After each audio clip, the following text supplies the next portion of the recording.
أعوذ بالله من الشيطان الرجيم بسم الله الرحمن الرحيم الحمد لله رب العالمين والصلاة والسلام على أشرف المرسلين وعلى آله وصحبه أجمعين أما بعد. ആദരണീയനായ ഈ സമ്മേളനത്തിൻ്റെ അധ്യക്ഷൻ ഉസ്താദ് ഈസാ അൽ ഖൗസരി,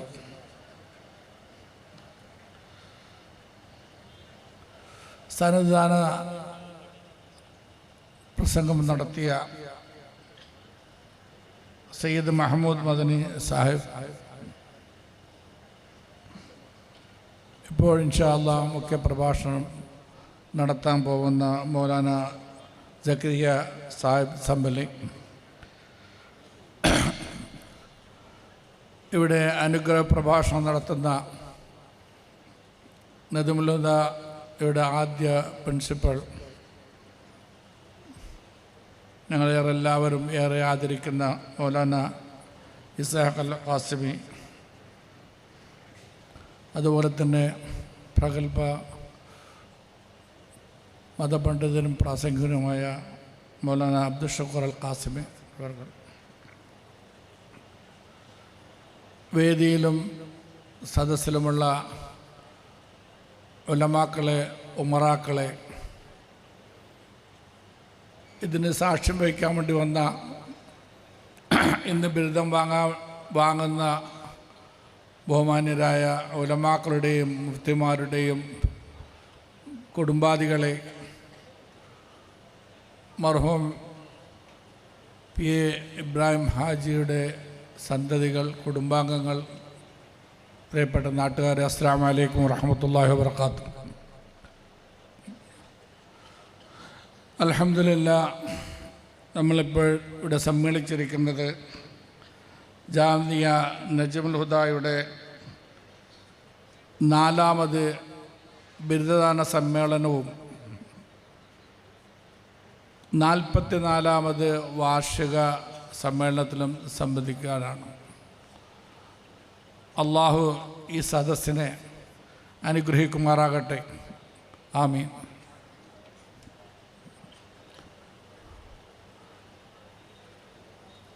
നിറഞ്ഞ പണ്ഡിതന്മാരും വാഗ്മികളൊക്കെയുള്ള ഈ സദസ്സിൽ ദീനിനെ പറ്റിയോ മറ്റു വിഷയങ്ങളെ പറ്റിയോ പറയാൻ അറിയാത്ത ഞാൻ ഒരാശംസാ പ്രസംഗം പറയാൻ ക്ഷണിക്കപ്പെട്ടത് മർഹൂം ഇബ്രാഹിം ബാജിയുടെ അനുജൻ എന്ന നിലക്കാണ്. അതുകൊണ്ട് തന്നെ ജ്യേഷ്ഠനെ സ്മരിച്ചുകൊണ്ട് ഞാൻ 2 വാക്ക് നിങ്ങളോട് പറയാൻ ആഗ്രഹിക്കുകയാണ്. ഇവിടെ മഗ്‌രിബിന് മുമ്പ് ആശംസാ പ്രസംഗം നടത്തിയ ഹാഫിള് ഇബ്രാഹിം മൗലവി പറഞ്ഞതുപോലെ തന്നെ ജ്യേഷ്ഠൻക്ക് ഈ മഹത്തായ ഈ ജാമിയ ഉണ്ടാക്കുവാനുള്ള പ്രചോദനം അർത്ഥശങ്കക്കടിയില്ലാത്ത വിധം പറയാൻ ഞാൻ ആഗ്രഹിക്കുകയാണ്. അത് മർഹൂം മൂസ മൗലാന അവர்களுടെയും മർഹൂം സുബൈർ ഹാജി അവരുടെയും പ്രേരണയാണ് എന്ന് പറയുന്നതിൽ യാതൊരു സംശയവുമില്ല. പല സമയങ്ങളിലായി ഈ സംസാരം നടക്കുമ്പോഴൊക്കെ കൂട്ടത്തിൽ എളിയ ഞാനും ഉണ്ടായിരുന്നു എന്നുള്ളതും ഒരു വസ്തുതയാണ്. എൻ്റെ തുടക്കം എന്ന് പറയുന്നത് കൃത്യമായി ഓർമ്മയില്ലെങ്കിലും 1979 മർഹൂം മൂസ മൗലാനയുടെ നേതൃത്വത്തിൽ ദുബായിൽ വന്ന ഒരു ജമാഅത്തുമായി ബന്ധപ്പെടാൻ സാധിച്ചു. അതിന് കാരണക്കാരനായത് അതേപോലെ തന്നെ ജ്യേഷ്ഠൻ്റെ പ്രിയങ്കരനും നിങ്ങൾക്കെല്ലാം അറിയുന്ന വലിയൊരു വ്യക്തിത്വത്തിൻ്റെ ഉടമയായ മർഹൂം MK കമാലുദ്ദീൻ ഹാജി സാഹിബാണ്. അദ്ദേഹമാണ് ആ ജമാഅത്തിനെ ജ്യേഷ്ഠനുമായും അനുജന്മാരായ ഞങ്ങളുമായും ഞങ്ങളുടെ കുടുംബവുമായും തബ്ലീഗ് ദഅവത്ത് തബ്ലീഗിനെ കുറിച്ച് പരിചയപ്പെടുത്തിയതും അതുവഴി ആ പ്രവർത്തനത്തിൽ ചെറുതോതിലെങ്കിലും പങ്കെടുക്കാൻ സാധിച്ചതും. അള്ളാഹുവിൻ്റെ അനുഗ്രഹം കൊണ്ട് ഒരു നല്ല ഒരു ദീനി കുടുംബത്തിൽ ജനിക്കാൻ ഭാഗ്യം സിദ്ധിച്ചവരാണ് ഞങ്ങൾ, ഉമ്മയുടെയും മക്കളായി.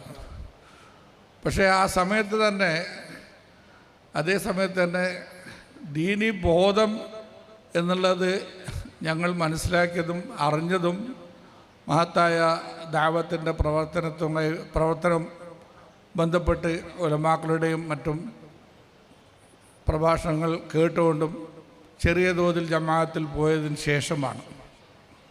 അതിനു മുമ്പ് തന്നെ ജ്യേഷ്ഠനെനിക്ക് വലിയ ആഗ്രഹമുണ്ടായിരുന്നു ഒരു ദീനീ സ്ഥാപനം തുടങ്ങണം എന്നുള്ളത്. അന്ന് സമസ്തയുടെ അന്നത്തെ ജീവിച്ചിരിക്കുന്ന പല ഉലമാക്കളും ജ്യേഷ്ഠനോട് വന്ന് സംസാരിച്ചത് സാന്ദർഭികമായി ഞാൻ ഓർക്കുകയാണ്. ആയിടക്കാണ് തബ്ലീഗിൻ്റെ പ്രവർത്തനവുമായും മർഹൂം മൂസ മൗലവിയുമായും ബന്ധപ്പെടാൻ സാധിച്ചതെന്ന് ഞാൻ ആദ്യം ഇങ്ങോട്ട് പറഞ്ഞാണ്. അതിനുശേഷം കാസർഗോഡായിരുന്നു വാസ്തവത്തിൽ ആദ്യം ഉദ്ദേശിച്ചിരുന്നത്. ഞങ്ങളുടെ ജന്മദേശം കാസർഗോഡാണെന്ന് ഇവിടെ ഞങ്ങൾ അറിയുന്ന എല്ലാവർക്കും അറിയുന്ന കാര്യമാണല്ലോ. പക്ഷേ മൗലാന പറഞ്ഞു അതിൻ്റെ ഏറ്റവും ആവശ്യം ഇവിടെയാണ്, നിങ്ങൾ എവിടെയാണ് കോളേജ് തുടങ്ങേണ്ടതെന്ന് പറഞ്ഞു. അത് അപ്പോഴും തന്നെ അതേപടി സ്വീകരിച്ചു. അതെല്ലാ പ്രവർത്തനത്തിനും നേതൃത്വം കൊടുത്തത് മർഹൂം സുബൈർ ഹാജി എന്ന് പറയുന്നതിൽ എനിക്ക് യാതൊരു സംശയവുമില്ല. ഏതൊരു പ്രവൃത്തിയും ഏതൊരു കാര്യവും ചെയ്യുമ്പോൾ അതിൻ്റെ പരിപൂർണമായ രീതിയിൽ ചെയ്യണമെന്നുള്ളത് ജ്യേഷ്ഠർക്ക് ഒരു നിഷ്കർഷയുള്ള ഒരു വ്യക്തിയായിരുന്നു എൻ്റെ ജ്യേഷ്ഠൻ മർഹൂം ഇബ്രാഹിം ഹാജി. അത് കച്ചവടമായാലും ദീനി സ്ഥാപനമായാലും അല്ലെങ്കിൽ ഭൗതിക വിദ്യാഭ്യാസം നടത്തുന്ന കോളേജുകൾ സ്കൂളുകളായാലും തന്നെ ഒന്ന് രണ്ട് കാര്യങ്ങൾ എപ്പോഴും അദ്ദേഹം സൂചിപ്പിക്കാറുണ്ടായിരുന്നു. PA എഞ്ചിനീയറിംഗ് കോളേജ് സ്ഥാപിച്ച് അതിൻ്റെ ഉദ്ഘാടനം നിർവഹിക്കുന്ന സമയത്ത് രണ്ട് കാര്യം അദ്ദേഹം ഊന്നി പറഞ്ഞു. ഒന്ന് അച്ചടക്കം, രണ്ട് അക്കാഡമിക് മികവ്. അത് ദീനി വിദ്യാഭ്യാസമായാലും ഭൗതിക വിദ്യാഭ്യാസത്തിൻ്റെ യാതൊരു വിട്ടുവീഴ്ചയും ചെയ്യാൻ ആഗ്രഹിക്കാത്തൊരു വ്യക്തിത്വമായിരുന്നു.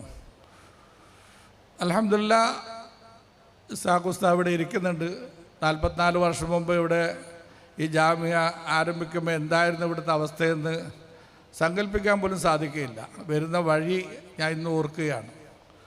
അൽഹംദുലില്ലാ ഇന്ന് അതിൽ നിന്നൊക്കെ അൽഹംദുലില്ലാ മാറി ഉന്നതമായ നിലയിൽ ഏറ്റവും നല്ല ഭൗതികമായ സൗകര്യങ്ങൾ ഒരുക്കിക്കൊണ്ട് ഇപ്പോൾ ജാമിയ അതിൻ്റെ 44ാമത് വർഷത്തിലേക്ക് പ്രവേശിക്കുകയാണ്. അദ്ദേഹത്തിൻ്റെ വഫാത്തിന് മുമ്പ് അദ്ദേഹം ഏറ്റവും ആഗ്രഹിച്ചത് ഏറ്റവും നല്ലൊരു അക്കാഡമിക് ബിൽഡിംഗ് നജ്മുദായിൽ വേണമെന്നുള്ളതാണ്. വാസ്തവത്തിൽ അദ്ദേഹം മരണത്തിന് മുമ്പ് നാട്ടിൽ വരാൻ നിങ്ങൾക്കെല്ലാം അറിയുന്നതാണല്ലോ. വരുന്നതിന് ഒരു ദിവസം മുമ്പാണ് അദ്ദേഹം രോഗഗ്രസ്തനായത്. രണ്ട് കാര്യങ്ങളായിരുന്നു ആ വരവിൽ അദ്ദേഹം മുഖ്യമായും ഉദ്ദേശിച്ചത്. ഒന്ന്, ഇന്ന് നിങ്ങൾ കാണുന്ന ഈ പുതിയ അക്കാഡമിക് ബ്ലോക്കിൻ്റെ ശാസ്താപനത്തെ പറ്റിയുള്ള തീരുമാനം. രണ്ട്, കോഴിക്കോട് അദ്ദേഹം നിർമ്മിച്ച മസ്ജിദ് ഇബ്രാഹിമിൻ്റെ ഉദ്ഘാടനത്തെപ്പറ്റിയും തീരുമാനമെടുക്കലായിരുന്നു. ഈ രണ്ട് വിഷയങ്ങളായി ഏറ്റവും മുഖ്യമായി ആ വരവിൽ വരുന്നതിന് 2 ദിവസം മുമ്പ് വരെ സംസാരിക്കുമ്പോൾ എന്നോട് പറഞ്ഞ കാര്യങ്ങളാണ്. അൽഹംദുലില്ലാ ഇന്ന് അദ്ദേഹത്തിൻ്റെ മക്കൾ അതിൽ യാതൊരു കുറവും വരാതെ ഏറ്റവും ഉന്നതമായ നിലയിൽ ആ അക്കാഡമിക് ബ്ലോക്കിൻ്റെ പണി പൂർത്തീകരിച്ച് അൽഹംദുലില്ലാ നജ്മുൽ ഹുദാക്ക് സമർപ്പിച്ചിരിക്കുകയാണ്. അള്ളാഹു അവരുടെ ഈ പ്രവർത്തനത്തെ കബൂൽ ചെയ്യുമാറാകട്ടെ. ഒരു കാര്യത്തിൽ അള്ളാഹു ആലിമ്യങ്ങളിരിക്കുന്ന സദസ്സായതുകൊണ്ട് പറയാൻ പേടിയാണ്. എന്നാലും ഉലമാക്കൾ പറയുന്നുണ്ട്, വെച്ചാൽ ദീനിയായ മക്കൾ ഒരാൾക്ക് ഉണ്ടാവുന്നത് അത് അനുഗ്രഹമാണ്. ദുആ ചെയ്യുന്ന മക്കളുണ്ടാവുന്നത്. ഒരു വാപ്പായുടെ കാൽപ്പാടുകൾ അതേപോലെ തുടർന്ന് അദ്ദേഹം തുടങ്ങി വെച്ച ദീനി സ്ഥാപനങ്ങൾ എങ്ങനെയാണ് വാപ്പ നടത്തിയത്, അതിൽ ഉപരിയായി നല്ലത് നടത്താൻ സദാ സന്നദ്ധരായ മക്കളുണ്ടാവുക എന്നുള്ളത് ഏതൊരു വാപ്പാക്കും അത് അഭിമാനിക്കാവുന്ന ഒരു കാര്യമാണ്. അള്ളാഹു ആ കാര്യത്തിൽ എൻ്റെ ജ്യേഷ്ഠനെ അനുഗ്രഹിച്ചു എന്ന് പറയുന്നതിൽ എനിക്ക് സംശയമില്ല.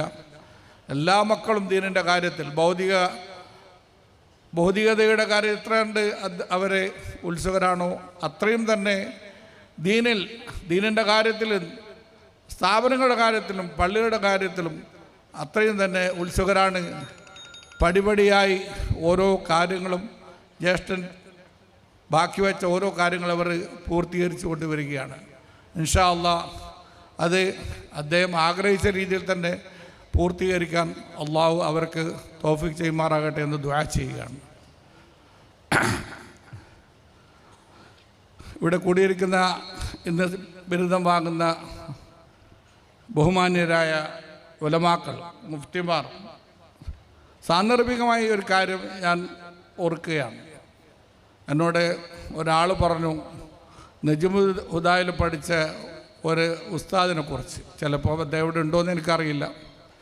ദീനിയായ ഒരു വിഷയം വന്നു, ചെറിയൊരു തർക്കമുണ്ടായി. അദ്ദേഹം അർത്ഥശങ്കക്കടിയില്ലാത്ത വിധം അദ്ദേഹം പറഞ്ഞു, എന്നെ പഠിപ്പിച്ച ഉസ്താദുമാരും ഞാൻ പഠിച്ച കിതാബ് അനുസരിച്ചല്ലാതെ ദീനിൻ്റെ ഒരു കാര്യങ്ങളും ചെയ്യാൻ നിങ്ങളെന്നെ നിർബന്ധിക്കേണ്ട, ഞാൻ ചെയ്യുകയില്ല. അങ്ങനെ ആവണമെങ്കിൽ നിങ്ങളെന്നെ പിരിച്ചുവിട്ടാൽ മാത്രമേ പറ്റുള്ളൂ എന്ന് യാതൊരു സംശയമില്ലാതെ ആ ജമാഅത്തിൽ അദ്ദേഹം ഖത്തീബ് സ്ഥാനം വഹിക്കായിരുന്നു പറഞ്ഞു എന്ന് എന്നോട് സുഹൃത്ത് സാന്ദർഭികമായി ഒരു പ്രാവശ്യം പറയുകയുണ്ടായി. പ്രിയപ്പെട്ട ഉലമാക്കളെ, നിങ്ങൾ എപ്പോഴും ഭൗതികതയുടെ പേരിലോ മറ്റ് സമ്മർദ്ദങ്ങളുടെ ഫലമായോ ഒരിക്കലും ദീനിൻ്റെ കാര്യത്തിൽ ഒരു കോംപ്രമൈസ് ഉണ്ടാവാൻ പാടില്ല. പ്രത്യേകിച്ച് ഇന്ന് നമ്മൾ ജീവിക്കുന്ന ഈ കാലഘട്ടം സോഷ്യൽ മീഡിയയുടെ കാലഘട്ടമാണ്. ബഹുമാനപ്പെട്ട ഉസ്താദുമാരുടെ മുമ്പിൽ ഞാൻ പറയാൻ പേടിക്കുകയാണ്, എന്നാലും പറയുകയാണ്. ഇന്ന് സോഷ്യൽ മീഡിയ തുറന്നാൽ ഖുർആനും ഹദീസും ഓതി ഓരോ പണ്ഡിതന്മാരും ഓരോ തരത്തിലാണ് ഇതിന് വ്യാഖ്യാനം പറയുന്നത്. ഇത് കേൾക്കുന്ന ആൾക്കാർക്ക് ഏതാണ് ശരി ഏതാണ് തെറ്റ് എന്ന് സംശയത്തിൻ്റെ പിന്നെ സംശയം തോന്നുന്ന ഒരു കാലഘട്ടത്തിലാണ് ജാഹിലിങ്ങളായ എന്നെപ്പോലത്തെ ആൾക്കാരൊക്കെ ജീവിക്കുന്നത്. അപ്പോഴും ഉലമാക്കൾ പറയുന്നുണ്ട്, എപ്പോഴും ഉഖറവിയായ ചിന്തയുള്ള ഉലമാക്കളുടെ സഹവാസമാണ് മുസ്ലിങ്ങൾക്ക് എപ്പോഴും വേണ്ടത് എന്നുള്ളത്.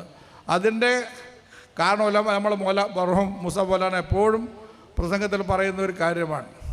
നമ്മൾ സഹവാസം എപ്പോഴും ഉഖറവിയായ അടിമകളോട് ആയിരിക്കണം. അവർ ഭൗതികമായ കാര്യത്തിന് താല്പര്യത്തെ ഒരിക്കലും ദീനിനെ പറ്റി അഭിപ്രായം പറയുന്നവരാകില്ല. അങ്ങനത്തെ ഉലമാക്കളായി നിങ്ങൾ മാറണം എന്ന് ഉപദേശമല്ല, എൻ്റെ ഒരു അനുഭവം. ഞാൻ കേട്ട ഉലമാക്കളിൽ നിന്ന് കേട്ട ഒരു അനുഭവം നിങ്ങളുമായിട്ട് പങ്കുവയ്ക്കുകയാണ്.